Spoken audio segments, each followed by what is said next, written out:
తెలంగాణలో ఎమ్మెల్యేల పార్టీ మార్పుపై కీలక నిర్ణయం తీసుకున్నారు. ఎమ్మెల్యేలకి క్లీన్ చీట్ ఇస్తూ స్పీకర్ నిర్ణయం తీసుకున్నారు. అనర్హత పిటిషన్లని తోసిపుచ్చారు స్పీకర్. పార్టీ మారినట్లు ఆధారాలు లేవని తేల్చారు స్పీకర్. ఎమ్మెల్యేల పార్టీ మార్పుపై సుప్రీంకోర్టు రేపు విచారణ జరపనుంది.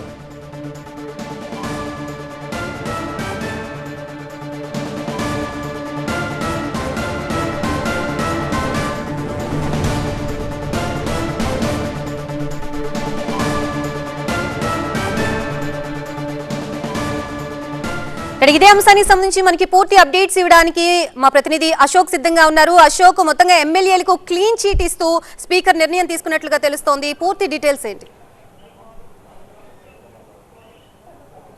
ఒక సస్పెన్స్గా అయితే తెరదింపినట్టుగా తెలుస్తుంది. 5 ఎమ్మెల్యేలకు సంబంధించిన దానిపైన ఎలాంటి నిర్ణయం ఉండబోతున్న పైన ఉత్కంఠ అయితే మార్నింగ్ నుంచి కొనసాగింది. చాలా రోజుల నుంచి కూడా 3 దఫాలుగా ఎమ్మెల్యేలని విచారణ కొనసాగించినటువంటి స్పీకర్ ఎట్టకేలకు ఒక నిర్ణయం తీసుకున్నట్టుగా తెలుస్తుంది. దాదాపు అరగంట పాటు ఏదైతే కోర్టులో ప్రొసీడింగ్స్ ఉంటాయో అదేవిధంగా ఇటు ఇరుపక్షాలకు సంబంధించినటువంటి ఎమ్మెల్యేల అడ్వకేట్స్ కావచ్చు, అటు సంబంధించినటువంటి అడ్వకేట్స్ కావచ్చు, మొత్తం కూర్చున్న తర్వాత దాదాపు అరగంట టైం తీసుకున్నటువంటి స్పీకర్ తన తీర్పునైతే వెలువడించినట్టుగా తెలుస్తుంది. అనర్హత వేటు పిటిషన్కి సంబంధించిన దానిపైన పూర్తిగా కొట్టేసినట్టుగా తెలుస్తుంది, దాన్ని తోసిపుచ్చినట్టుగా తెలుస్తుంది. ఏదైతే బీఆర్ఎస్ ఎమ్మెల్యేలకు సంబంధించినటువంటి వాదనలు విన్నటువంటి స్పీకర్ దాన్ని పూర్తిగా కొట్టేసినట్టుగా తెలుస్తుంది. ఎమ్మెల్యేలకు ఎవరైతే ఆరోపణలు ఎదుర్కొంటున్నారో ఆ ఎమ్మెల్యేలకు క్లీన్ చీట్ ఇచ్చినట్టుగా తెలుస్తుంది. మొత్తానికైతే ఆ సంబంధించినటువంటి ఎమ్మెల్యేలు బీఆర్ఎస్కి సంబంధించినటువంటి ఎమ్మెల్యేలుగా ఇక్కడ స్పీకర్ ప్రకటించినట్టుగా తెలుస్తుంది. కానీ ఇన్సైడ్ జరిగినటువంటి ప్రొసీడింగ్స్ ఇంకా ఏ విధంగా ఉన్నాయని మాత్రం కొద్దిసేపట్లో తెలిసే అవకాశం కనిపిస్తుంది. ఎందుకంటే 5 సంబంధించినటువంటి డీటెయిల్స్ ఒకటేసారి ప్రజెంట్ చేశారా, లేకపోతే ఒక్కొక్కరి నిర్ణయాన్ని ఒక్కొక్కసారిగా ప్రకటించారని మాత్రం తెలియాల్సిన అవసరం కనిపిస్తుంది. ఈ నిర్ణయం తర్వాత మిగతా 5 సంబంధించినటువంటి మిగతా ఏదైతే 10 మంది ఎమ్మెల్యేల్లో 5 సంబంధించినటువంటి మాత్రమే డీటెయిల్స్ వచ్చాయి. మిగతా 5 సంబంధించినటువంటి ఎమ్మెల్యేల డీటెయిల్స్ ఏ విధంగా ఉండబోతాయన్న మాత్రం ఒక సస్పెన్స్ అయితే కొనసాగుతుంది. ఎందుకంటే 10 మందిలో 8 మందివి ఇప్పటికే తీర్పు రిజర్వ్ చేసినటువంటి స్పీకర్ 5 వెలువరించడం జరిగింది. మిగతా 3 కూడా రేపు వెలువరిస్తారన్న వార్తలు అయితే వస్తున్నాయి. దానికి సంబంధించినటువంటి కన్ఫర్మేషన్ లేదు. ఇక కడియం శ్రీహరి కావచ్చు, దానం నాగేందర్కి సంబంధించినటువంటి దానిపైన అయితే సస్పెన్స్ ఇంకా అలానే కొనసాగుతుంది. ఎల్లుండితో అటు సుప్రీంకోర్టులో వాదన ఉన్న నేపథ్యంలో, డేట్ కూడా ముగుస్తున్న నేపథ్యంలో, ఈ తీర్పు వచ్చిన నేపథ్యంలో అటు బీఆర్ఎస్కి సంబంధించినటువంటి ఎమ్మెల్యేలు ఏ విధంగా ముందు పోతారని మాత్రం వేచి చూడాల్సిన అవసరం కనిపిస్తుంది. మాక్సిమం ఇప్పుడు మీడియా పాయింట్ దగ్గరకు వచ్చి బీఆర్ఎస్ ఎమ్మెల్యేలు మాట్లాడే అవకాశం కనిపిస్తుంది. చాలా రోజుల నుంచి కొట్లాడుతున్నటువంటి ఈ బీఆర్ఎస్కి సంబంధించినటువంటి ఎమ్మెల్యేలు తమకు సంబంధించినటువంటి ఆధారాలు మొత్తం కూడా అటు స్పీకర్ ముందు కూడా ప్రకటించిన పరిస్థితి మనం చూసాం. అటు సైడ్ నుంచి కూడా అనేక వాదనలు కూడా మనకు కనిపించాయి. అటు అరికపూడి గాంధీ విషయానికి వస్తే బ్యాచ్ నెంబర్గా ఇచ్చిన నేపథ్యంలో దానికి సంబంధించి కూడా అటు బీఆర్ఎస్ ఎమ్మెల్యేలు కూడా అబ్జెక్షన్ చెప్పారు. కావాలని చెప్పి కాంగ్రెస్లోకి మారారు కాబట్టి ఆయనకు ఆ పదవి ఇచ్చారన్న వాదన కూడా వినిపించడం జరిగింది. అటు సైడ్ నుంచి ఉన్నటువంటి అరికపూడికి సంబంధించినటువంటి న్యాయవాదులు కూడా ఇది కేవలం క్యాజువల్గానే ఇస్తారు, విపక్షాలు ప్రతిపక్షాలు కాదని చెప్పి కూడా ఆయన వాదించిన నేపథ్యం. సో మిగతా ఎమ్మెల్యేలు ప్రతి ఒక్కరికి కూడా ఏదైతే కండువా విషయంలో కావచ్చు, అలాగే ఊళ్ళలో ఏర్పాటు చేసినటువంటి కటౌట్స్ విషయంలో కావచ్చు, ఏదైతే కాంగ్రెస్ పార్టీకి సంబంధించినటువంటి ప్రభుత్వానికి సంబంధించినటువంటి ప్రోగ్రామ్ జరిగినప్పుడు వాళ్ళు ఏర్పాటు చేసినటువంటి కటౌట్స్ విషయానికి సంబంధించి కూడా చాలా రకాల ఆధారాలను తీసుకొచ్చి మరి ఇటు బీఆర్ఎస్ ప్రజెంట్ చేసిన పరిస్థితి మనకు కనిపిస్తుంది. దాన్ని అన్నింటినీ కూడా ఎదుర్కొని అటు బీఆర్ఎస్కి ఆరోపణలు ఎదుర్కొన్నటువంటి కాంగ్రెస్ ఎమ్మెల్యేలుగా చెప్పబడుతున్నటువంటి ఎమ్మెల్యేల న్యాయవాదులు వాదించినటువంటి వాదనలకి అటు స్పీకర్ మొగ్గు చూపించినట్టుగా తెలుస్తుంది. అయితే లోపల కూర్చున్నటువంటి ఎమ్మెల్యేలు కావచ్చు, ఇన్సైడ్ ఉన్నటువంటి అటు న్యాయవాదులు కావచ్చు, వీళ్ళందరి ముందు స్పీకర్ ఏం మాట్లాడాడని మాత్రం తెలియాల్సిన అవసరం కనిపిస్తుంది. దీనికి సంబంధించినటువంటి తీర్పుకు సంబంధించినటువంటి కాపీని కూడా అటు వెబ్సైట్లో పొందుపరిచే అవకాశం కనిపిస్తుంది. కేవలం ఆ వెబ్సైట్లో బీఆర్ఎస్కి సంబంధించినటువంటి పిటిషన్ని కొట్టేస్తున్నట్టు మాత్రమే అక్కడ ప్రజెంట్ చేసినట్టుగా తెలుస్తుంది. అలాగే తీర్పును కూడా ½ అవర్ ప్రకటించినటువంటి స్పీకర్ ఆ తీర్పులో ఎలాంటి అంశాలను ప్రస్తావించాలో మాత్రం వేచి చూడాల్సిన అవసరం కనిపిస్తుంది. దాదాపు అరగంట పాటు మాట్లాడినటువంటి స్పీకర్ వీళ్ళు ఇరుపక్షాలకు సంబంధించినటువంటి వాదనని ఏ విధంగా తీసుకున్నారు, ఎలాంటి అంశాలను తీసుకొని తను తీర్పు ఇవ్వడం జరిగింది, అలాగే కోర్టు దగ్గర పడుతున్న నేపథ్యంలో మిగతాకు సంబంధించినటువంటి వాటిపైన కూడా ఏ విధంగా తీర్పు ఉండబోతుందని మాత్రం వేచి చూడాల్సిన అవసరం కనిపిస్తుంది. మరికొద్ది సేపట్లోనే బీఆర్ఎస్ కి సంబంధించినటువంటి అలాగే స్పీకర్ తీర్పులో ఎలాంటి అంశాలు ప్రస్తావించారు? రైట్, స్పీకర్కి తీర్పుకు సంబంధించిన దానిపైన ఎలాంటి అంశాలు ఉన్నాయని మాత్రం తెలియాల్సిన అవసరం కనిపిస్తుంది. దాదాపు అరగంట పాటు స్పీకర్ మాట్లాడడం జరిగింది. ఇక డైరెక్ట్గా తెలుస్తుంది పిటిషన్ని కొట్టివేయడం అంటేనే ఆ పార్టీకి ఏదైతే ఆరోపించబడుతున్నారో వాళ్ళు ఇటు కాంగ్రెస్కి జాయిన్ అయ్యారు అని చెప్పి ఆరోపణలు ఎదుర్కొంటున్నారో ఆ ఆరోపణలు తప్పు అని చెప్పి అసలు స్పీకర్ చెప్పిన నేపథ్యం మనకు కనిపిస్తుంది. అంటే ఇప్పుడు వాళ్ళు బీఆర్ఎస్ ఎమ్మెల్యే లాగానే కొనసాగుతారని కూడా తెలియాల్సిన అవసరం కనిపిస్తుంది. దాంట్లో మెయిన్ పాయింట్ ఏదైతే వాళ్ళకు జీతపత్యాలు వస్తున్నాయో, గవర్నమెంట్ నుంచి ఎమ్మెల్యేగా వాళ్ళకి జీతాలు వస్తున్నాయో ఆ జీతాలకు సంబంధించినటువంటి కొంత ఫండ్ని కూడా అటు బీఆర్ఎస్ ఎల్పీకి ఫండింగ్ రూపంలో వెళ్తుంది కాబట్టి దాన్ని కూడా క్రోడీకరించినట్టుగా తెలుస్తుంది. బట్ పూర్తి డీటెయిల్స్ అయితే కొద్దిసేపట్లో తెలిసే అవకాశం కనిపిస్తుంది. స్పీకర్ మాట్లాడిన ప్రతి అంశం దాదాపు హాఫ్ అన్ అవర్ పాటు స్పీకర్ మాట్లాడిన నేపథ్యంలో ఎలాంటి అంశాలు ఇన్సైడ్లో ఉన్నాయి, ఆ తీర్పులో ఎలాంటి అంశాలు పొందుపరిచి ఉన్నాయో మాత్రం తెలియాల్సిన అవసరం కనిపిస్తుంది. మరి ఈ తీర్పుని ఈ బీఆర్ఎస్ ఎమ్మెల్యేలు కూడా ఏ విధంగా ముందుకు తీసుకెళ్తారు? చాలా రోజుల నుంచి కొట్లాడుతూ ఉన్నారు. ఇరు పక్షాలకు సంబంధించినటువంటి అనేక వాదనలు విన్నారు. 3 times కూడా వీళ్ళని పిలవడం జరిగింది. దాదాపు ఒక్కొక్కరికి 1 hour టైం ఇవ్వడం జరిగింది. కొందరికైతే మార్నింగ్ నుంచి ఈవినింగ్ వరకు కూడా మధ్యలో కూడా కొంత తీర్పు ఇచ్చారు. ఆ తీర్పు కూడా స్పీకర్ పరిగణలోకి తీసుకున్నారా?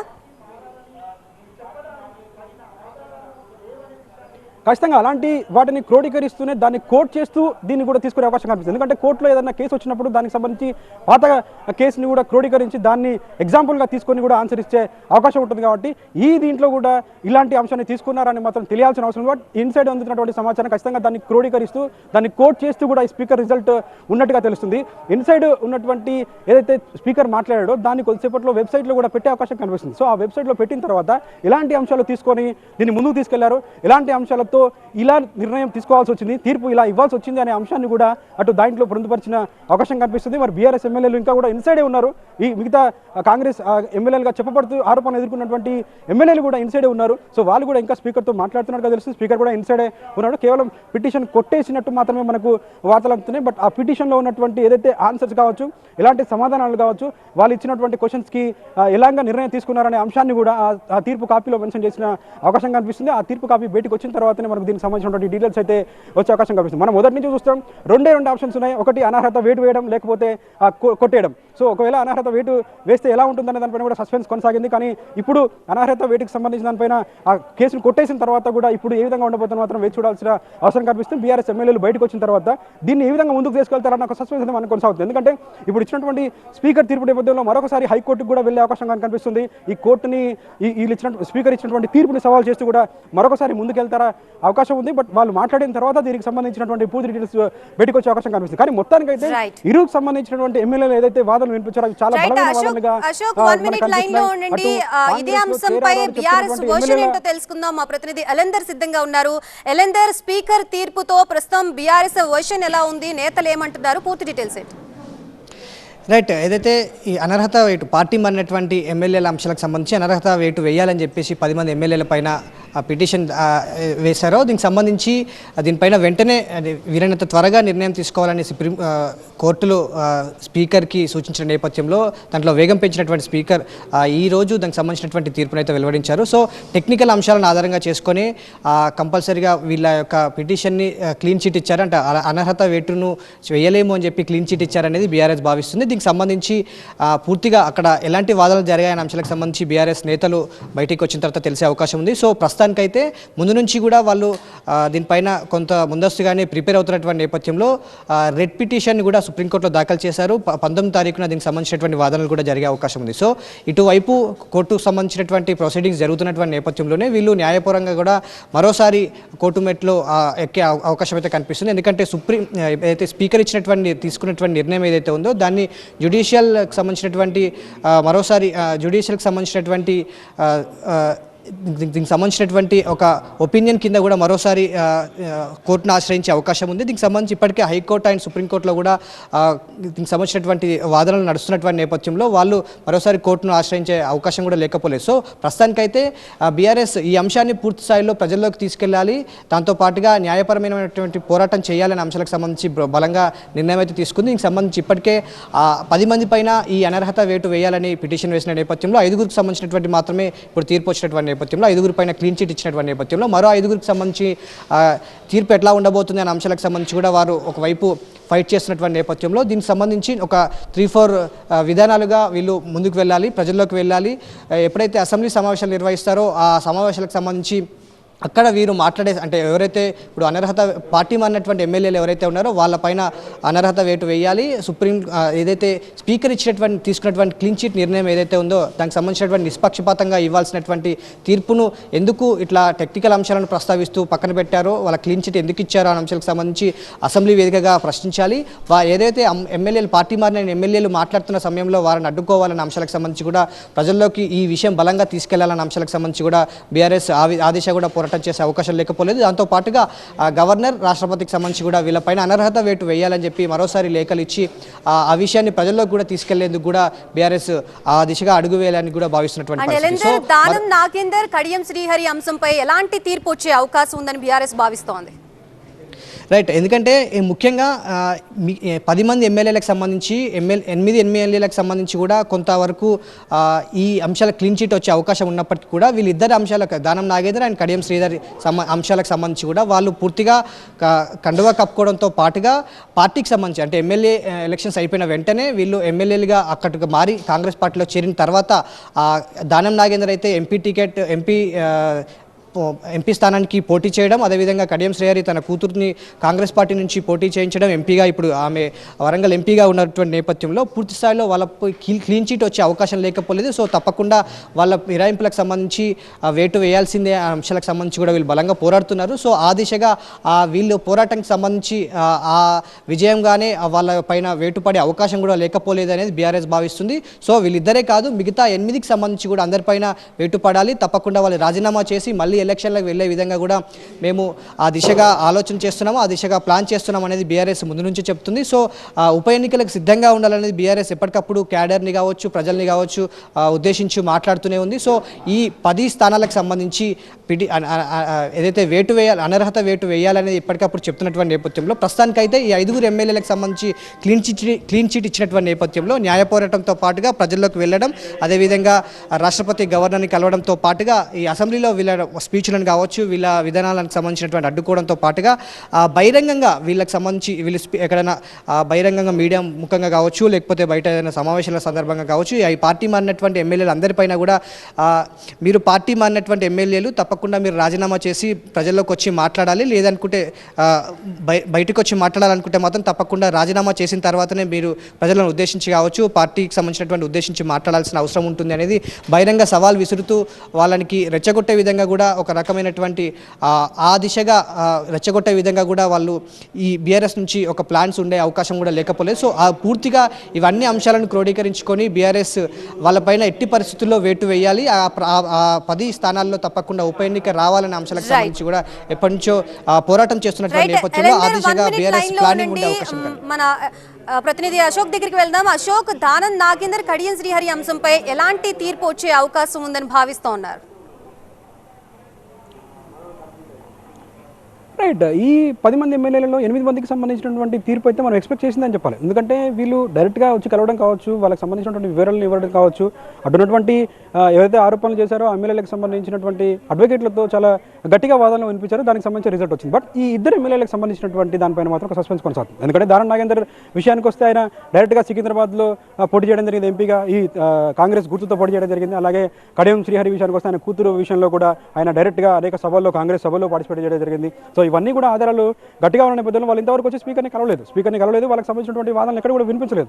ఇన్ఫాక్ట్ అటు కోర్టు ఆర్డర్స్ ఇచ్చిన తర్వాత కూడా ఈ టైంలో కంప్లీట్ చేయాలని చెప్పిన తర్వాత కూడా వాళ్ళు వచ్చి అటు స్పీకర్ని కలిసిన పరిస్థితి మనకు కనిపించలేదు. డైరెక్ట్గా కొంత టైం కావాలని అడిగారు, ఆ టైం ఎంతవరకు ఉంది అనే దానిపైన ఇంతవరకు క్లారిటీ రాలేదు. బట్ ఈ 8 మందికి సంబంధించిన దానిపైన ఎక్స్పెక్టెడ్ తీర్పు వచ్చింది. ఆ 2 ఎమ్మెల్యేలకు సంబంధించిన దానిపైన ఎన్నికలు వస్తాయన్న భావన కూడా అటు గాంధీ భవన్ దగ్గర వినిపించింది. కాంగ్రెస్ పార్టీలో కూడా మేము సిద్ధంగా ఉన్నాం, జూబ్లీస్ ఎన్నికల తర్వాత ఏ విధంగా గెలిచామో దీంట్లో కూడా అలాంటి విషయం జరిగితే కనుక ముందే వస్తాం, ముందే మేము కూడా రెడీగా ఉన్నాం అన్న వాదన కూడా వాళ్ళు కూడా వినిపించిన పరిస్థితి మనకు కనిపిస్తుంది. ఇన్ఫాక్ట్ అటు దానం నాగేందర్ రెడీగా ఉన్నారు రాజీనామా చేయడానికి. ఆ రాజీనామా చేసిన తర్వాత మేము కూడా జూబ్లీస్లో గెలిచిన విధంగానే ముందుకెళ్తాం, అందరూ కలిసికట్టుగా పనిచేస్తామని కూడా అటు వాదనలు కూడా వినిపించిన పరిస్థితి మనకు కనిపిస్తుంది. బట్ ఇప్పుడు ఈ తీర్పు వచ్చిన తర్వాత మరి వెయిట్ చూస్తారా, లేకపోతే దానికి సంబంధించిన పైన ఇంకా కూడా కొంచెం ముందుకెళ్తారా, ఇంకా కూడా వాదనలు వినిపించి వాళ్ళకి సంబంధించినటువంటి బలమైన వాదనలు వినిపించి ముందుకెళ్తారని మాత్రం వేచి చూడాల్సిన అవసరం అయితే కనిపిస్తుంది. మొత్తానికి అయితే ఆ 2 ఎమ్మెల్యేలకు సంబంధించిన సస్పెన్స్ అయితే కొనసాగుతుంది. ఈ 8 మంది ఎమ్మెల్యేలకు సంబంధించినటువంటి విషయం ఒక ఎత్తు అయితే, ఆ 2 ఎమ్మెల్యేలకు సంబంధించినటువంటి విషయం మరొక ఎత్తు అని చెప్పొచ్చు. మరి వాళ్ళిద్దరూ ఇంకా ఎప్పుడు స్పీకర్ని కలుస్తారు, వాళ్ళకి సంబంధించినటువంటి ప్రొసీడింగ్స్ ఎలాంటి కూడా కంప్లీట్ కాలేదు. వీళ్ళకి సంబంధించి గత కొన్ని రోజుల నుంచి, చాలా రోజుల నుంచి కూడా 8 మందికి సంబంధించినటువంటి వాటి 3 దఫాలుగా కూడా విచారించడం జరిగింది. ఆ 3 దఫాలు అనేక అవర్స్ టైం తీసుకోవడం జరిగింది, ఒక్కొక్కరికి ఒక్కొక్క టైం ఇవ్వడం, ఇన్ఫాక్ట్ ఒక్కొక్కరికి మార్నింగ్ నుంచి ఈవినింగ్ వరకు కూడా అటు వాళ్ళ ప్రొసీడింగ్స్ అయితే కొనసాగాయి. కోర్టులో ఏ విధంగా అయితే ప్రొసీడింగ్స్ ఉంటాయో అదే విధంగా కొనసాగాయి. ఇవన్నీ విన్న తర్వాత స్పీకర్ ఒక నిర్ణయానికి రావడం జరిగింది. ఒక టైం కూడా కోర్టు ఇచ్చినటువంటి టైం కూడా దగ్గర పడుతున్న నేపథ్యంలో ఒక నిర్ణయం తీసుకున్నటువంటి స్పీకర్ దీనికి సంబంధించి సంబంధించి ఈ రోజు ఒక నిర్ణయం వెలువడించడం జరిగింది. అశోక్, ఎమ్మెల్యేల అనర్హత విషయంలో గత సాంప్రదాయాలే ఉంటాయి తప్ప కొత్తగా ఏమీ ఉండదని, ఉప ఎన్నికలు ఎందుకు వస్తాయని గతంలో అసెంబ్లీ సాక్షిగా సీఎం రేవంత్ రెడ్డి స్పష్టం చేశారు. మరి ఇప్పుడు తీర్పు కూడా అలానే ఉండనుందా? అంటే గతంలో కొన్ని విషయాలు జరిగితే అంటే బీఆర్ఎస్కి టీడీపీకి సంబంధించిన ఎమ్మెల్యే కావచ్చు, లేకపోతే కాంగ్రెస్కి సంబంధించిన ఎమ్మెల్యేలు కావచ్చు, కొంతమంది జాయిన్ అవ్వడం జరిగింది. దానికి సంబంధించి కోర్టుకు వెళ్ళినప్పటికీ కూడా ఇన్ఫాక్ట్ 1/3 వెళ్ళడం కావచ్చు, దానివల్ల ఎలాంటి గొడవ లేదు అన్న వాదన కూడా గతంలో వినిపించింది. బట్ ఈసారి మాత్రం డిఫరెంట్గా ఉంది.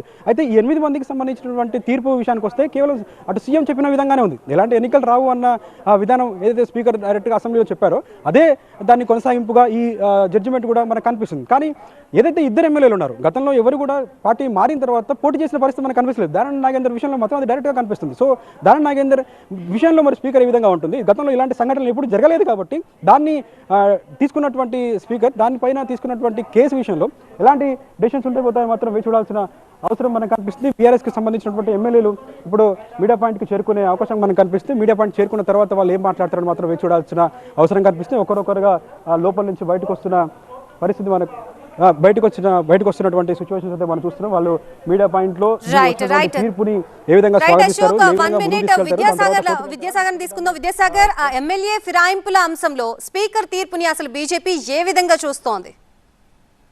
ఎస్, కొద్దిసేపటి క్రితమే బీజేపీ నేత మహేష్ రెడ్డితో మాట్లాడినప్పుడు ఊహించిందే జరిగింది, ఇంతకంటే ఏమో ఎక్స్పెక్ట్ చేయగలం మనం అంటూ కూడా వాళ్ళు వ్యాఖ్యానిస్తున్న పరిస్థితి కనిపిస్తుంది. ఎందుకంటే గతంలో బీఆర్ఎస్ ఇదే తరహాలో పార్టీ ఫిరాయింపులను ప్రోత్సహించింది. ఇప్పుడు అదే కోవలోకి కాంగ్రెస్ కూడా వచ్చింది. కాంగ్రెస్ కూడా బీఆర్ఎస్ ఎమ్మెల్యేలని చేర్చుకొని సీఎం రేవంత్ రెడ్డి స్వయంగా ఎన్నికలు రావంటూ ఇచ్చిన తీర్పు కంటే ఈరోజు కొత్తగా స్పీకర్ ఏదో ఇస్తారని తాము ఎక్స్పెక్ట్ చేయట్లేదంటూ కూడా వారు వ్యాఖ్యానిస్తున్న పరిస్థితి కనిపిస్తుంది. ఎందుకంటే ఇప్పటివరకు జరిగిన తతంగం ఏదైతే ఎమ్మెల్యేల అనర్హత పిటిషన్ విషయంలో జరిగినటువంటి ప్రొసీజర్ అంతా కూడా సుప్రీంకోర్టు సర్వోన్నత న్యాయస్థానానికి సంబంధించినటువంటి ఆదేశాల మేరకు ఏదో చేయాలి కాబట్టి చేశారు తప్ప ఎక్కడా కూడా దాంట్లో కొంత స్పష్టత లేదు. ఇదంతా స్పీకర్ ఈరోజు ఇచ్చినటువంటి తీర్పు కొంత అనైతికంగా ఉందంటూ కూడా బీజేపీ అభిప్రాయపడుతుంది. ముఖ్యంగా రాజ్యాంగ అదేవిధంగా కొంత బాధ్యతాయుతమైనటువంటి పదవిలో ఉన్నటువంటి స్పీకర్ ఈరోజు కొంత ప్రజల్లో ఏం జరుగుతుంది, పార్టీ ఫిరాయింపుల విషయంలో ఒక స్పష్టమైన తీర్పు ఇస్తారేమంటే ఒక చిన్న ఆశ ఉండే, కానీ అది జరగలేదు. కానీ ఇదంతా కూడా ఎక్స్పెక్ట్ చేసిందే. పార్టీ ఫిరాయింపుల విషయంలో గతంలో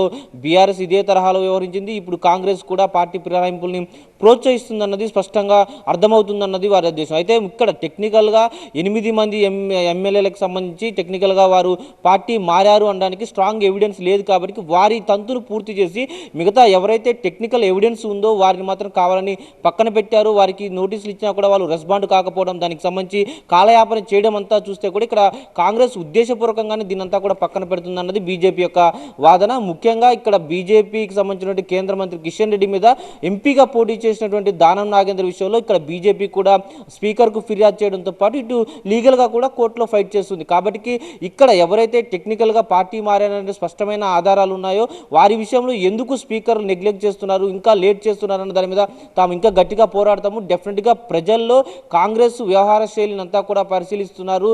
పార్టీ ఫిరాయింపులు అనేవి ఒక కళ్ళ ముందే జరిగినా కూడా వాటికి టెక్నికల్ ఎవిడెన్స్ లేవని ఇలా కొట్టివేయడం అనేది సరికాదు. డెఫినెట్గా ఇది స్పీకర్ నుంచి ఆశించినటువంటి తీర్పు అయితే కాదు. కాకపోతే స్పీకర్కు ఉన్నటువంటి విచక్షణ అధికారాల దృష్ట్యా వారు తీసుకున్నటువంటి ఆ నిర్ణయాన్ని స్వాగతించాల్సి ఉంటుంది. కానీ డెఫినెట్గా పార్టీ ఫిరాయింపులు కళ్ళ ముందు కనిపిస్తున్నా కూడా ఇలాంటి డెసిషన్ వస్తుందని తామైతే ఊహించలేదు. డెఫినెట్గా దీంట్లో లీగల్ ఫైట్లో ఇప్పటికే తాము కూడా సుప్రీంకోర్టులో కూడా పోరాడుతున్నాం కాబట్టి ఇక్కడ దీనికి సంబంధించి ఇంకా టెక్నికల్ స్ట్రాంగ్ ఎవిడెన్స్ ఏముంటాయి వాటన్నింటినీ కూడా తీసుకెళ్లి పోరాడతాము. ముఖ్యంగా దానం నాగేంద్ర కావచ్చు, కడియం శ్రీహరి విషయంలో టెక్నికల్ ఎవిడెన్స్ ఉన్నాయి. తమ అభ్యర్థి మీద తమ కేంద్ర మంత్రిగా ఉన్న కిషన్ రెడ్డి మీద పోటీ చేశారు కాబట్టి అక్కడ ఎట్టి పరిస్థితుల్లో వదిలిపెట్టే ప్రసక్తే లేదు.